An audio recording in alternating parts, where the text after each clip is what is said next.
দুখৰ বিষয় যি ঘটনাই ঘটিব নালাগে এই ঘটনাই বাৰে বাৰে সংঘটিত হৈ আছে।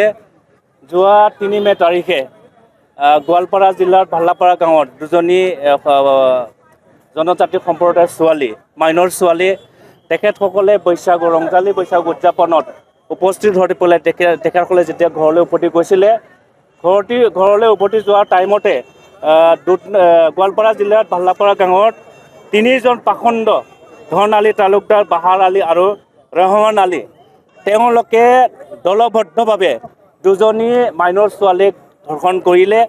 এই ধৰ্ষণ হোৱা ঘটনাটো যেতিয়া 5 তাৰিখৰ পোহৰলৈ আহিলে এই ঘটনাক লৈ পেলাই হিৰণময় খাখলাৰীয়ে তেওঁৰ বন্ধুবৰ্গক লৈ পেলাই ধন আলীৰ ঘৰলৈ গুচিলে। এই ধন আলীৰ ঘৰলৈ গুচি যাওঁতে ধন আলীৰ বায়েক পাৰমিনা বেগম আৰু শেখবৰ আলীয়ে তেখেতসকলক চোকা অস্ত্ৰেৰে আক্ৰমণ কৰি পেলাই মূৰ্মুখ অৱস্থাত পেলাই থৈ যায়। তাৰপাছত তেখেতে চিকিৎসালয়ত নি পেলাই 16 মে তাৰিখে মৃত্যুবৰণ কৰিব লগা হয়।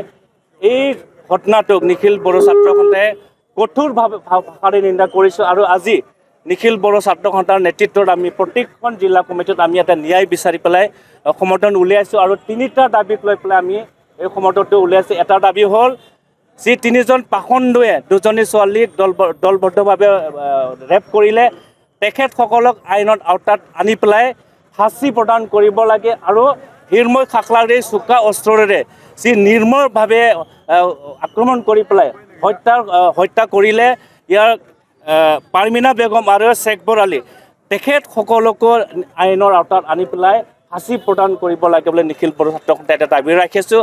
আৰু দ্বিতীয় দাবী হ'ল যি দুজনী ছোৱালীক দলবদ্ধ ৰেপ কৰিলে তেখেতসকলক ফাষ্ট ট্ৰেকত আনি পেলাই ন্যায় এটা দিবৰ কাৰণে দ্বিতীয় আমি দাবী ৰাখিছোঁ। আৰু তৃতীয় দাবীটো হ'ল যি হিৰণময় খাখলাৰী মৃত্যুবৰণ কৰিলে মৃত্যু হোৱা আত্মীয়বৰ্গলৈ 20 লাখ টকা আমি কম্পেনচেশ্যন হিচাপে প্ৰদান কৰিবৰ কাৰণে অসমৰ মুখ্যমন্ত্ৰী ডাঙৰীয়া মই জনাইছোঁ। আৰু যি দুজনী ছোৱালী মাইনৰ ছোৱালীক ৰেপ কৰিলে তেখেতসকলকো আমি 5 লাখকৈ প্ৰতিগৰাকী 5 লাখ টকা কম্পেনচেশ্যন দিবৰ কাৰণে আমি জনাইছোঁ। আৰু নিখিল বড়ো ছাত্ৰ সন্থাই যেতিয়ালৈকে এই ঘটনা জড়িতসকলক কঠোৰ শাস্তি নিদিয়ে আৰু এই যিটো সংগঠিত কৰিলে ইয়াক কোনো ন্যায় নাপায় তেতিয়ালৈকে নিখিল বড়ো ছাত্ৰ সন্থাই আমি জংগীভাৱে আন্দোলন কৰি যাম। আৰু অহা 27 মে তাৰিখে নিখিল বড়ো ছাত্ৰ সন্থাই গোৱালপাৰা জিলাৰ দুধনৈত নিখিল বড়ো ছাত্ৰ সন্থাৰ নেতৃত্বত আমি অসমৰ বিভিন্ন জাতীয় সংগঠনক লৈ পেলাই আমি এটা গণধৰ্ণা ল'ম আৰু অসমৰ মুখ্যমন্ত্ৰী ডাঙৰীয়াক আমি অনুৰোধ জনাম এই ঘটনাই যেন অসমৰ এটা অন্তিম ঘটনা হওক। ইয়াৰ দ্বাৰা যেন কোনো এটা ব্যক্তিয়ে এনেকুৱা ঘটনাক যেন পুনৰ কৰিব নোৱাৰে তাৰ কাৰণে অসমৰ মুখ্যমন্ত্ৰী ডাঙৰীয়াই এটা কঠোৰ সিদ্ধান্ত গ্ৰহণ কৰিবৰ কাৰণে নিখিল বড়ো ছাত্ৰ সন্থাই আমি আহ্বান জনাইছোঁ। আৰু ইয়াৰ লগতে অসমৰ বিভিন্ন আমাৰ যিখন দল সংগঠন আছে যিখন বুদ্ধিজীৱীসকল আছে তেখেতসকলকো এই ঘটনাৰ লগত জড়িত যিসকল ব্যক্তি আছে তেখেতসকলৰ শাস্তি প্ৰদান কৰাত নিখিল বড়ো ছাত্ৰ সন্থাৰ লগত সহায় সহযোগিতা আগবঢ়াবৰ কাৰণে আমি অনুৰোধ জনাইছোঁ।